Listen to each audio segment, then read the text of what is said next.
admitting to the grief that I'm going through kind of feels like letting people down. It feels like letting my supporters and the people that have been there for me down by saying like, hey, like, no, I am grieving a lot right now. And I am coming to terms with all that I've lost.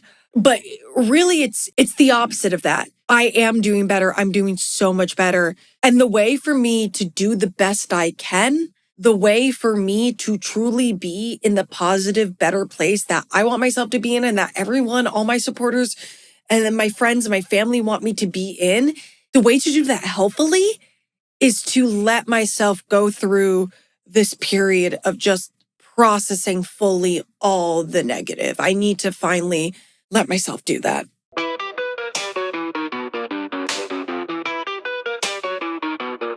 Almost dying taught me how to live.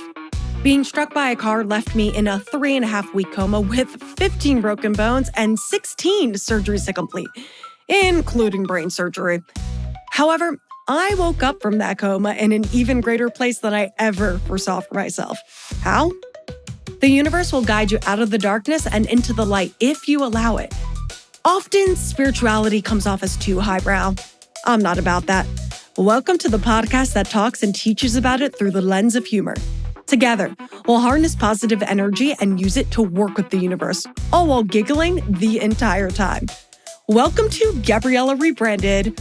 Win most, lose some. It's the first solo episode of season 2, which I'm so excited for, but it took me a bit to get this one going. Welcome to season 2. We are off to a semi-great start. A great start. I think the guests and the episodes and the content have been absolutely amazing. The semi is more about the sound and the audio, not that Nick, my editor, isn't fabulous, but now because I'm in my own studio, which is incredible, that's how I'm able to do things like I'm doing right now, recording at 9 p.m. on a Wednesday. It's absolutely amazing to be in my own studio. I designed it all myself and I'm so proud and I love it here. It feels so comfortable. But I independently record episodes sometimes now. And that is a learning curve. That is a learning curve for the theater major who the only camera I've ever owned is a child's digital camera that I purchased as a 27-year-old woman. So tech is not my friend. So there have been issues with some of the first few independently recorded episodes, not the ones Nick is here for. But like there was an issue tonight where like I had to order memory cards from CVS because mine are misplaced someplace in my house. So I ordered new memory cards on DoorDash from CVS and the DoorDash guy came and he delivered them and they were the wrong memory cards. So then I had to reorder memory cards and then they finally came. But it's all, every time I set up and I press record, there's just little things that need to be taken care of. And it's a learning curve, the imagery, the audio, the all of it. And you'll hopefully see that the independently recorded ones are getting better and better and better. And you can probably just tell from listening to the first several episodes by the quality, which are independent and which are with the editor. But what's so great is that I'm being so patient with myself, which isn't how I normally am with most things. I'm letting myself off the hook. I'm so patient. I'm like, all right, it's a learning curve. We're learning it. So to learn to be patient with myself and let myself off the hook, for me, that's a huge fucking win.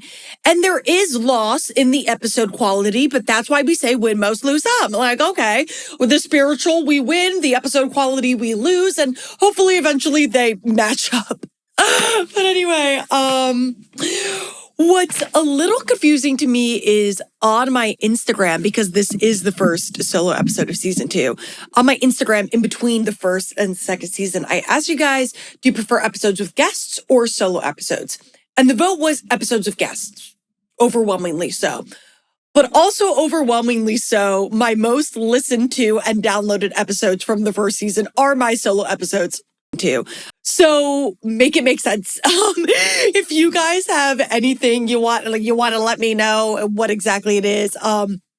what you prefer or what you think I should take from that data or what that was meant for like by that, you can email me at support@GabriellaRebranded.com or message me on Instagram at Gabriella Rebranded. TikTok, I'm there at Gabriella Rebranded. And just if you have some 2 cents you would like to share on this conundrum, let me know. Otherwise, we will just proceed as we proceed. I want to give the people what they want, but what do the people want? It's lost on me. All right. So, what else have I been doing while we are on a break in between season 1 and season 2? So what my goal really was in between season 1 and season 2 was to finish the first complete draft of my book. So then I could start going out to editors or publishers and just move a little bit on in, the process of getting my book out there. And I did, except now I've decided to change a lot of it. So I finished the first draft of book 1A, but now before I go to editors and publishers and just continue on that journey, I need to finish the draft of book 1B. And you're probably like, okay, why the change? What's going on? Girl, why are you overcomplicating this for yourself? Well, that's what this episode is about. The other thing I've been doing while I'm on break is I started last March, so right before this, the season premiered, but I really revved it up over the summer and this fall, is I've started seeing a new neuropsychologist. She's incredible. And what I'm doing with that neuropsychologist is I was diagnosed with CPTSD, which is complex post-traumatic stress disorder. It's a step up from regular PTSD. If you can even use the word regular to describe PTSD, but it's a step up from that. And what complex post-traumatic stress disorder is, what it refers to is when the trauma you received, the duration that you're receiving the trauma, it was extended. It was for a prolonged period of time you were undergoing trauma. So for me, what my post-traumatic stress disorder is from complex post-traumatic stress disorder, it's not just the moment I was hit by a car. It is the hospital, inpatient rehab, outpatient rehab, time at home on my parents' couch, the move back to all the surgeries that I had thereafter, the move back to LA, that didn't go well. Having a surgery in New York, that failed 5 times. Like it was just the endless, that entire duration. I had, almost 2.5 years of surgeries. It's all was creating trauma within me. It wasn't just one singular event. How that affected me is that for those almost 2.5 years, my brain was in survival mode because it needed to be. It needed to be living in survival mode. And now my brain doesn't need to be in survival mode, but it's still been living in it because it's hard to get your brain out of survival mode. It doesn't just happen because your brain gets forced into survival mode, and especially when it's for an extended period of time, as is the case with CPTSD, your brain doesn't really know when it's safe to not be in survival mode and when you no longer have to be in survival mode. So yeah, I still was mainly and still am, but I'm working through it, but still was living in survival mode. And to live in survival mode when you don't need to be, that's no way to live. You can't live in survival mode for eternity because survival mode is living in stress. And if you live in stress for eternity, eventually some part of you, whether it's your heart, your brain, is going to, you can't live in a state of stress and survival forever. That time limit will come. It's not sustainable. Survival. The emotional outbursts that I still haven't had one since February 2025, but the outbursts that I still have, they come from living in this survival mode. That's where they all come from.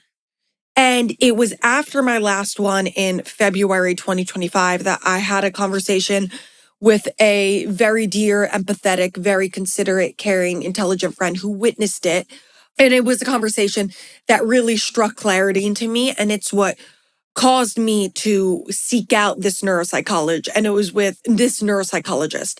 And it was with emphatic yes and support from my parents that I decided to finally go and schedule that appointment and start seeing this neuropsychologist so I can finally take care of this thing. And from my very first session with her, she diagnosed me with CPTSD, which is the first time throughout this whole entire process that a medical professional ever said the words PTSD to me. That was the first time. March 2025 was the first time a medical professional ever said any sort of thing that included the words PTSD for me. I just got diagnosed. If you remember my episode or you listened to my episode with Kat Prescott, we had a very similar journey with our PTSD and CPTSD, where I was living in denial for so long that I had it. Like, I literally thought it was amazing that I didn't have debilitating PTSD. Like, I would brag about it like it was a flex. Like, I guess I'm just stronger than others, and which apparently is common for a lot of people that have a form of PTSD or CPTSD. It's like a survival mask that we put on. And I assumed I must have had a shred of it somewhere, but it had never been said to me. So I was like, oh, I'm fine. It's not bad. It's all good. I'm thriving. My brain is killing it. And then finally, this neuropsychologist was like, no, bitch, you have debilitating, you do indeed have debilitating CPTSD. Just no one's ever told you. And the reason why that is CPTSD, PTSD, panic attacks, they don't look like Hollywood makes you think they would look. CPTSD especially, it's more common because it just becomes your baseline way of living for such a long time that it's very blendable into society. And it's only rare that viewable snippets to external people pop out and then they don't know what it is. They just think you're being fucking weird because otherwise, you're normal. You're chilling, or not normal. What is normal? But otherwise you're chilling. You're just going through life. You're just being a person. And then all of a sudden you have this moment and it's like, okay, that was weird. But really it's that you're constantly living in a state of survival, in a state of CPTSD. It's just become so blendable and it only rarely comes out, but it's there the entire time. I mean, it was just my 4th birthday, 4 years out of this injury, but it was only when I was almost 3.5 years out of my injury that I got this diagnosis. So anyone that has met me prior to 3.5 years, I was walking around with unchecked CPTSD. And anyone who knew me during that time, that's what was going on. And anyone who's met me in the later half, in between 3.5 and 4 years, yeah, it's checked and I'm aware that I have it. But I have it, so it's just this state of being. CPTSD can become this state of being. And what that diagnosis and therapy has shown me, and the reason or the instigation for why I'm now changing my book, is that I have been pushing down so much trauma and mistaking it or told myself that it's because I was moving on. But really, it's just that I was pushing it down. And I never let myself grieve, and I never let myself process. I touched on this a bit in the season 1 finale because I started working with this neuropsychologist that for a while I couldn't.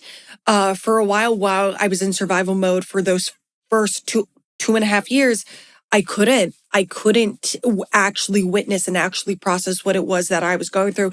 I needed to keep moving. I needed to keep going from surgery to surgery. I had to keep keeping on. I couldn't be getting bogged down by my emotions. We had to persevere. So I couldn't. Denial was my way. That's the point of survival mode. Like, denial was my way of keeping myself alive. But now I can. Now I do have the space and the bandwidth to actually process those things. So that's what I've been doing while I've been on break. Because I'm now in a place where I can care for myself and address my CPTSD, I've realized that I've been wearing a faux mask of positivity If you guys have listened to episodes, I obviously am so positive. I have such a positive mindset, and that shouldn't be taken away. Like, you should obviously, a positive mindset is the best mindset to have, but a healthy positive mindset is what we want to have. And it becomes faux positivity, which is what I was walking around with, my faux positivity mask, if you don't first let yourself process the negative. And I never let myself process the negative. So my faux positivity mask, it was inauthentic and toxic positivity because I didn't let myself grieve. I've got this, I'm coming out stronger, I've made a beautiful life for myself, and all those things are true. I am stronger, I do got this, I've made a life that I love, but I never should have had to got this. And you can make a beautiful life for yourself without going through something so incredibly catastrophic and terrible and devastating. I've made the absolute best of this situation because I'm a fucking G, but I never should have had to. And both truths can exist. I never gave myself what I owed. And what I am owed, what I owe myself is heartbreak. I am owed the right to grieve. I am owed the right to have a broken heart. I owe myself the right to be angry. I owe myself the right to be devastated. I owe myself the right to cry. I owe myself all those things. And only once I've felt all those things and done all those things can I healthily move on in a true, healthy, positive mindset that isn't a faux positivity mindset. Still running in survival mode and denying those feelings, refusing grief, that's not moving on. And that is pushing down, that's denying. Running around in survival mode is exhausting. There is so much pain and sadness and anger that you're carrying inside of you. And then one time you're triggered, and in public at the most unideal time, it all comes out. Because really, is there ever an ideal time to be triggered? I guess, unless you're in therapy and you're purposefully triggered. But unless you're in a therapy session with a professional and you're purposefully triggered, anytime at all that you are triggered, it is the most unideal time to be triggered. No one likes being triggered. And when it comes out, it's not good. When those emotions come out, it's not good. There is no ideal time to have a spiral. My pain, my loss, it shouldn't dictate me. But it should walk alongside me, and it shouldn't be something that I'm ashamed of. I'm not ashamed of Gabriella 1.0. I'm not ashamed of Gabby. I can never be ashamed of her. She was fucking lit. And there are pieces of her that are so beautiful that I haven't begun to reclaim, or I can't reclaim, or I don't know if I ever will reclaim, or I don't know how to reclaim, or I just can't reclaim, that I never will. And there's a lot to miss, and there's a lot to grieve. Gabby, she always stood up for herself. Always. She didn't think twice about it. She just did. She just did. Always. Sometimes I'm not good at standing up for myself now. And Gabby, she was feisty, which I am too, but she was feisty in a different way. She was feisty in, like, if you were running your mouth or behaving in a not very cash money way on Gabby's watch, you got verbally clocked. like no one messed with Gabby. She spoke her truth. She was fearless, legit. She was scared of absolutely nothing. I remember friends of mine were always so amazed by how I would walk into haunted houses and barely, nothing fazed me. No jump scare could make a bitch jump. But jump scares aside, I was a fucking brave person. At the age of 13, I was going into Manhattan without parental supervision and navigating the subway for the purposes of trying to meet One Direction. That never happened. I never met them. But what kind of baller 13-year-old is from Manhasset, the most preppy town on Long Island, New York, is I'm going to go into the city and navigate all of Manhattan entirely by myself. What the fuck? And we did Queens and Brooklyn too. We didn't stop at Manhattan. My God, she was a force. I was freshly 20 and dipping to Cannes to intern at the film festival in France, which I mean, that doesn't sound like a huge thing. I get, but it just shows that like I was freshly 20, like literally a month out from turning 20, and I didn't think twice about going to a foreign language speaking country to do an internship. Incredible internship, by the way. Like I was just fearless. There was no challenge that was too big. Like if there anything, Gabby was going to do it. She didn't think twice. She just went and did it. She wasn't nervous or shy to talk to anyone. Like she was someone who can never fade into the background. She never faded into the background. Now um I think most of the time I don't fade into the background, but I can fade into the background sometimes now, which Gabby never did. And half of that's by choice, but sometimes it's not by choice. And I fade more easily now. I'm a little more subdued now. I'm a little bit more dissolvable. Gabby was always down for everything. She was Miss Social. She was always here, there, everywhere, just always going. And now I need my recharge time. I need my alone time. I need my quiet. I can't go to everything. I get drained, and that's not necessarily a bad thing. But Gabby didn't need any of that. She was a wild card at all times. She always rallied everyone. She never wanted to be home. Gabby, she always put way too much on her plate, but she always did it all. Always did it all. She never didn't get any of it done. But everything from academics to extracurriculars to social lives to things for her career, she just always was overloading herself and always doing every single thing. Was wearing 27 different hats at one time. The main thing about her that I miss so much is Gabby was grossly independent. I mean, at 18, I went across the country to go to college because I was just like, bye, like just didn't even think twice about it. Gabby, she always handled her own shit. Like my parents never needed to stay on top of me when it was like, it came to grades, honor societies, extracurriculars, health, like all that. My parents never needed to stay on top of me because I was going to do it. I was going to do it. It wasn't my parents holding me to the standards of getting excellent grades. It was me. It was me holding myself to that standard. Being productive, being creative, being well-rounded, involved in the community. Those are all things Gabby always was, and she didn't need anyone to tell her to do it. She just did it herself. I went abroad and I had no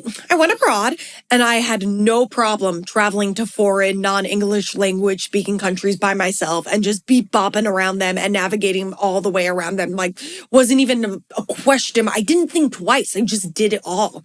I wasn't dependent on anyone or anything. And that fire, I really miss that fire sometimes. And for a while, I didn't want to say that I missed that because I just want everything to be better. I just wanted everything to be better since this happened. And I thought that my life can't have gotten worse in any way because if it got worse in any way, if I admitted to that anything wasn't as good, then it all wasn't as good. Then it all wasn't as good. And then I had failed and then Nissan had won. I lost and this car and this driver, they won. So I couldn't admit that anything, my life has to be better. It had to be better. So I had this subconscious belief that the only way for me to prove that everything was better and like to confirm that my life was better and that I won and that I didn't lose was to just never admit that I missed anything and to just live in denial that I didn't miss a single thing from my old life. Like I make jokes about how I missed espresso martinis, like being able to drink them as much as I used to. But like make myself sound like an alcoholic. No, all of us in college were alcoholics. but no, I make jokes about taboo things that I miss, but I never was brave enough to say that no, I do miss all these things. These healthy things, these not taboo things, these genuine things that I genuinely miss from my old life, from Gabby's life. Big joke and living in that denial, never giving myself the chance to grieve, pushing all those emotions down that unfortunately is a very common symptom of CPTSD survivors. I'm not alone in that one. I'm not unique. I'm rather ordinary amongst CPTSD survivors. So, how to turn that faux positivity mindset into an actually healthy positive mindset is to acknowledge that I do have a lot to grieve and to let myself do it. Let myself be heartbroken, let myself be angry, let myself be sad. And no one really wants that. Like, I mean, on the like external people, like no one really wants that. Everyone wants me to be doing better. That's all anyone ever wants, is for me to be doing better. Obviously, you're evil if you wouldn't want me to be doing better, but people don't just want me to be doing better. So admitting to the grief that I'm going through kind of feels like letting people down. It feels like letting my supporters and the people that have been there for me down by saying like, hey, like, no, I am grieving a lot right now. And I am coming to terms with all that I've lost. But really it's the opposite of that, because I am doing better. I'm doing so much better. And the way for me to do the best I can, the way for me to truly be in the positive, better place that I want myself to be in, and that everyone, all my supporters, and then my friends and my family want me to be in, the way to do that healthily is to let myself go through this period of just processing fully all the negative. I need to finally let myself do that. Tinnitus, hearing sensitivity, overstimulation, dizziness, headaches, those all suck. I want to go on roller coasters again. Like that, I do, okay? Like that sucks, all right? I want to be able to go on a boat and not get a massive headache. Like, it's just the little things like that that I want to be able to do and that I miss. I am so tired of being tired. Mac Miller said that. No, but like I can't remember what it's like to be well rested. I haven't felt that way since before I got hurt, and I fucking hate it. I'm tired of being all the time. I just want to be like, club, another club, bus, plane, another club, no sleep. And I can't do that. And that sucks, okay? That's what abroad, that's what so many summers were, where I made to die for memories. And I just want to do that again, and I can't. And yes, part of that is just getting older. I know that part of that is just getting older, but like, you know, getting older is usually like a gradual, you're kind of phased out thing. That's usually how it tends to go. Not for me. Not for me. I just was 23 and a half living my life. It was a normal fucking Sunday, and boom, I was yanked out of that. And we had just had COVID. Like it was just, I didn't get a chance to say goodbye to my youth. I didn't get to say goodbye to the bad bitch era. It just went away. It was taken from me, and that's sad. And I'm allowed to say that. I'm allowed to admit that. It's safe to say that. And that doesn't mean I failed. It doesn't mean that I lost the battle and the Nissan won the war. No. It means I won the war and the Nissan got totaled, so it also lost the battle. The Nissan really just lost on all fronts. But like, you know, it's a necessary thing to admit. It's a necessary thing to admit. And it's safe for me to admit that. I placed this expectation on myself that being at peace with or accepting that my youth had been violently ripped from me meant that I could never be upset about it. And I could never authentically say that I missed things or I wanted parts of my old life back. But that's not what accepting something or making peace with something is. Being at peace and accepting something, being at peace with or accepting this entire thing that happened to me at a young age means allowing myself the time to grieve what I've lost, because I've lost a fucking lot, and allowing myself the time to grieve that rather than living in denial and just pushing it down. Living in denial is actually refusing to accept. So by living in denial that I missed any parts of Gabby by like other than the taboo funny stuff, by not letting myself really grieve her. I was doing the opposite of accepting. And just true acceptance means moving forward with the knowledge that some things in life are going to be a tad less jazzy. Some things in life are going to be a tad less jazzy for me than they were for Gabby. That sucks, but that's the reality of the situation. I have made a beautiful life for myself, albeit different. My life is beautiful. And for a while, I did need hand-holding to do a lot of things. And sometimes I am still dependent on people. That is very true. But I also moved back to LA 8 months out of a coma to live by myself, which fucking sucked. And it didn't work out for me, but I did it. I did it. And that's pretty fucking independent. Okay. I started a business, this whole shit. I started this all by myself. I'd say that's pretty independent too, all by myself. No one helped me. My parents think I'm insane, okay? My dad is like, why are you doing this? Why are you doing this? Why are you doing this to yourself? Like, see, I did it all by myself, all right? That's pretty independent too. And yeah, 16 surgeries, done, crushed 16 surgeries. That's fucking strong. That's fucking accomplished. And that's fucking showing up. That's showing up. Oh, and most recently, I slam dunked my last motherfucking neuropsych test, okay? I'm talking, I scored 99th, 97th, and 95th percentiles, specifically of college-educated women my age from the Northeast. So not everywhere, just that group. Just that group. In all, college-educated. In all things related to literary, auditory, reading, writing, you name it. So basically all things with words, I'm still fucking fantastic at. And that's why this podcast is a happening. And that's why this book is a happening. So I didn't lose those traits that I miss so much. I'm still very accomplished. I'm still very independent. It just looks a little different now, but they're still there. And it's safe to acknowledge both of those things.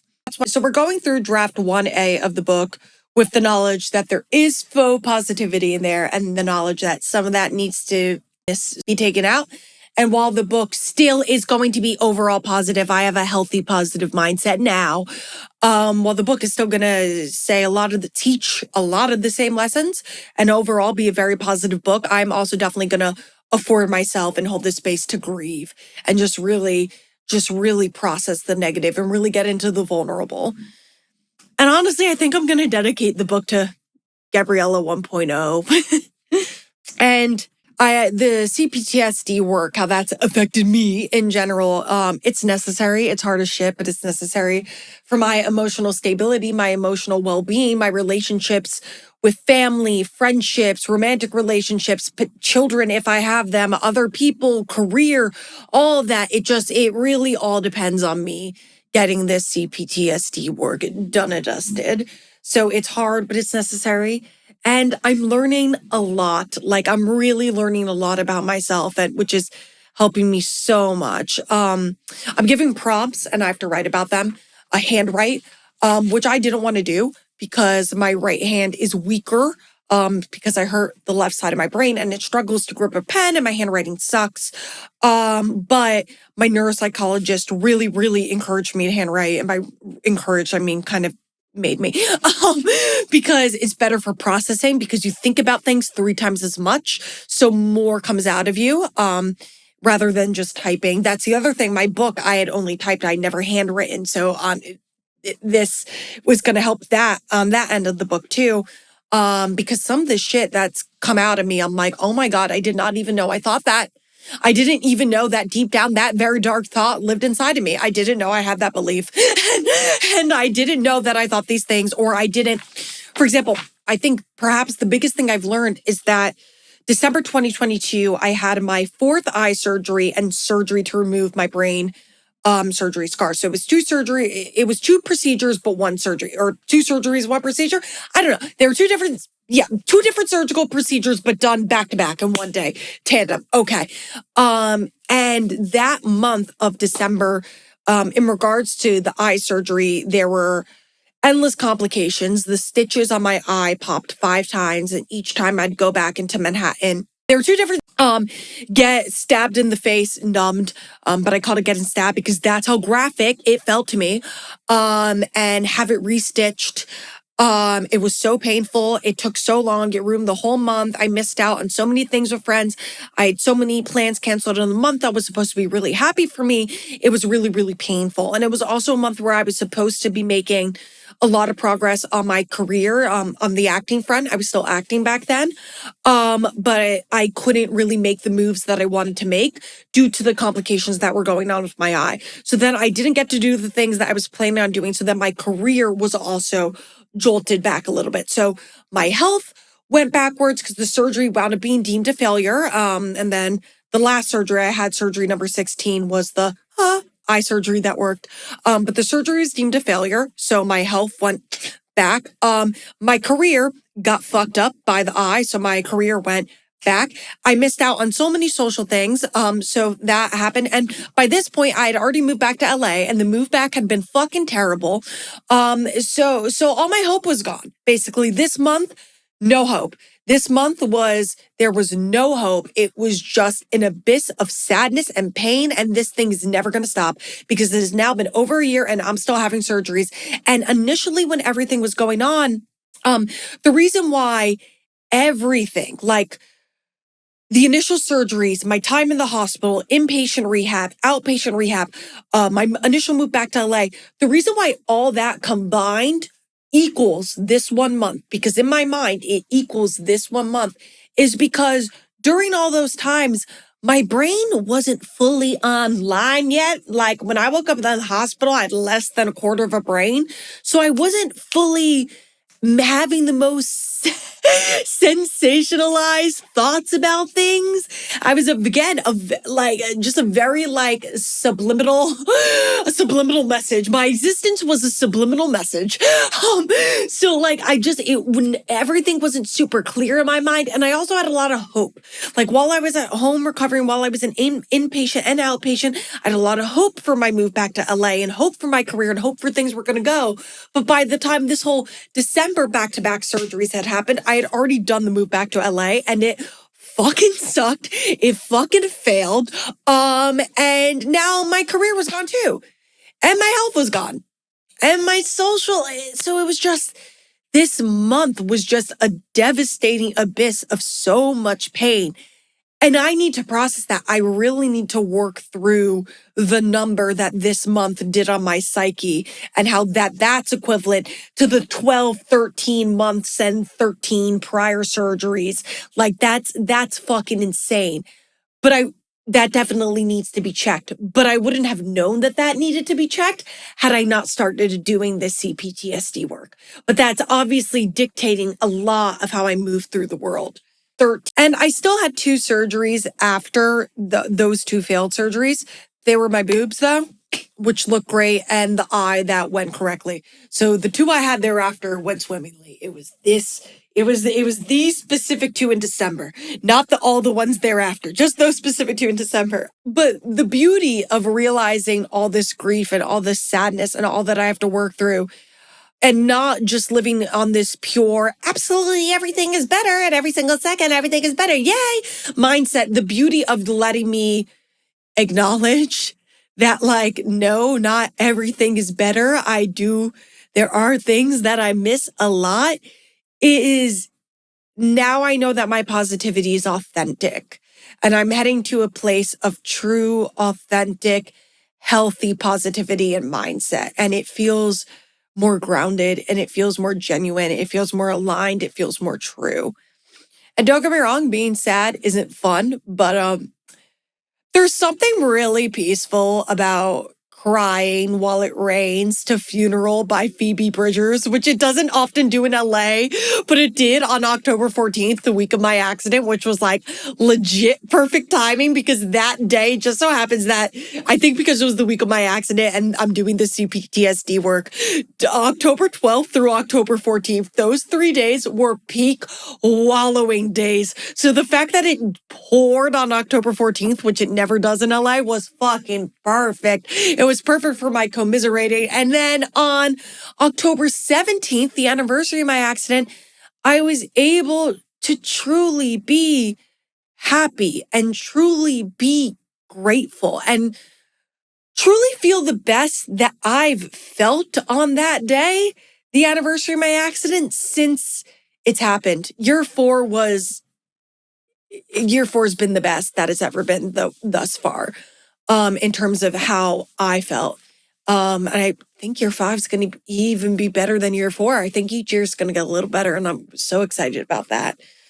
But I think part of the reason why the happiness felt so good is because it felt so genuine and pure, because I know I had let myself mourn. I know I let myself grieve. It wasn't just like, oh, anniversary of my accident, I'm killing shit. It was like, no, in the days leading up to this, I really let myself go through it. I really let myself go through it. Me and Phoebe, we were going at it. So yes, to everyone, all my listeners, friends, family, all my supporters who just want me to be happy and just want me to do better, I am happy. I am doing a lot better than I was ever doing before I'd gotten hurt. But I'm only able to genuinely say that and truthfully mean it because I also let myself acknowledge how much was lost, because there was a lot lost. And you guys can acknowledge that too. You can be really happy that I'm still here and also acknowledge that there's stuff that you miss. My mom does that, and you guys can all do it too. That would actually kind of make me happy. It would make me feel happy for Gabby. So I'm living my best life, but that's only because I let myself be really sad. Support is necessary, but so is emotional validation, and holding space. And to anyone in my life, I will always try my hardest to validate your pain and encourage you to feel whatever emotions you need to feel fully, including all your sadness, because that is true support. Validate. Letting your pain walk alongside you is how you truly reach authentic positivity. Authentic positivity is acknowledging that sometimes things can be fucking utterly terrible. Like sometimes things just are.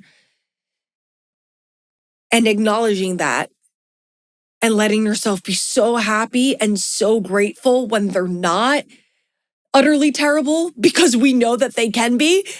That's authentic positivity. It's sitting in the happiness and gratitude that you know how bad things can sometimes be, but they aren't like that at the current moment. And just because someone has it worse, that doesn't mean that you don't have your own shit. I know I could have all too easily died, and I didn't. I know I'm very, very lucky, but I was also unlucky. I did have to go through Dante's Inferno, and it is safe for me to say that I shouldn't have had to. Shouldn't have had to. No one should have to hang out at the ninth circle of hell, and I did for a little bit. Shouldn't have had to. That shit sucked. But I'm not there anymore. I'm not there anymore, thankfully, and that's great. So I'm really happy about that, because I know that circle exists, and I know I could very well be there one day. We could all be there. So be happy when you're not. Yeah, it's healthy for me to say that I did my time there. That I did my time there, and I'm happy that I'm not there anymore. It's healthy for me to say that. I don't want to go back. My time at the ninth circle, circles 1 through 9, really, all of it, all of Dante's Inferno, it was fucking horrendous. And I'm not there anymore. And that is great. And I don't ever want to fucking go back. And I love the place I'm in now. I love where I am now. I'm here now. And it was only going through Dante's ninth circle that I got here. And that is why we say win most, lose some. Because sometimes the biggest win is acknowledging that you did lose. But you won more because you acknowledged it. And you're winning more, but you did lose. That's the biggest win sometimes. That's the biggest win of all. This has been Gabriella Rebranded. Like, sign, review, sign up for my newsletter on GabriellaRebranded.com. Reach out to me on TikTok or Instagram. See what I'm doing there at Gabriella Rebranded on both. It's almost 10 o'clock. I need to go take an edible because I can't smoke weed because collapsed lung fucked my lungs. I was pretending that I still wanted to smoke for a while, or not pretending. I did still want to smoke for a while. And then eventually I was like, what are you doing? You're destroying your lungs. You need to stop doing this. So now I don't smoke as much. I still smoke sometimes, but not nearly as much. So I need to go take an edible because of my collapsed lung. And that fucking sucks because I liked smoking better in a lot of ways. See, we can acknowledge that fucking sucks. It's safe to acknowledge that fucking sucks. All right. Anyway, it's almost 10 o'clock. I need to go sleep. Well, edible and then sleep. All right. You get the point. Whatever. Nick, cut this off wherever. Somewhere at this ramble, it'd be funny if you just, someplace in the ramble, the episode just stops while I'm talking. Just some.